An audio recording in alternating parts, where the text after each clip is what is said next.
from my understanding, you kind of hired mostly like green kind of young sales reps, people right out of college, I think, or maybe it was like their second job. Like, why did you make that decision? Uh, the running joke there for me was that I'd rather teach you my bad habits than break somebody else's. And so that was really kind of the reasoning behind it. We also wanted people that were, that were hungry, and people that have been in sales for 5, 7, 10, 15 years. Generally, you don't find those that are willing to sort of grind. This was, at the time, it was, 100, 120 dials a day, 3 to 4 hours of talk time every single day, booking demos. And it's a tough job.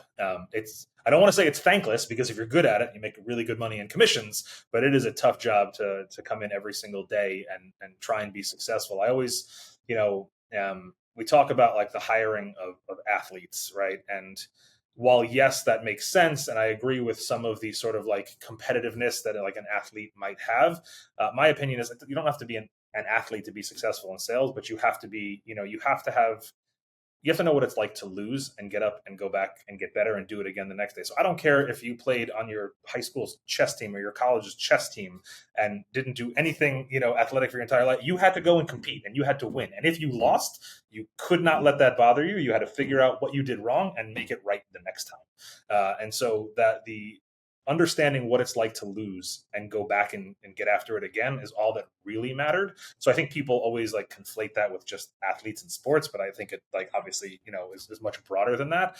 And so that was really what we looked for: people that like were part of competition, that were willing to push to get better for themselves because they enjoyed it. Because in sales, you're going to lose way more than you win, and you have to be able to move past that.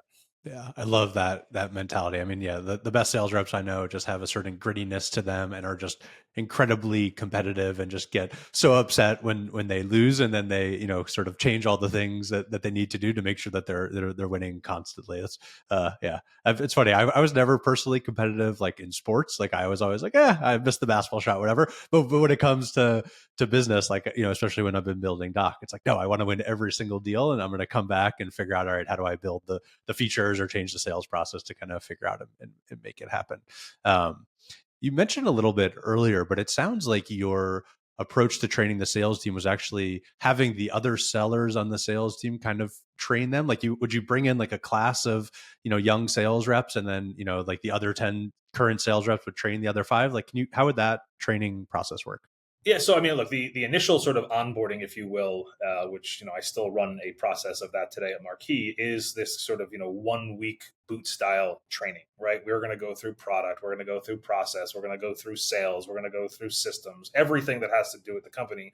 But in the world of true sales and phone sales, right, telesales, the only way to actually get good at the job is to do the job, right? And so we could teach you in theory all day long what should work and what makes you successful, but you're not going to learn until you actually get on the phones and start having conversations and get hung up on, get cursed at. All of that, all of those things are going to happen.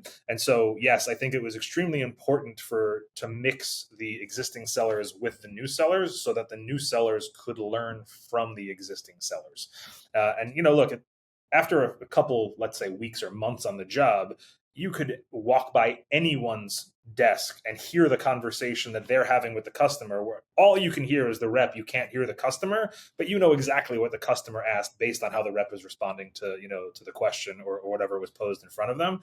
And just hearing those things and picking up different phrases and different sayings and ways of handling objections, the best way to permeate that across the floor was just to be in the mix of it. So our sales pit, at its peak, was probably like 130, 140 people, and it was loud.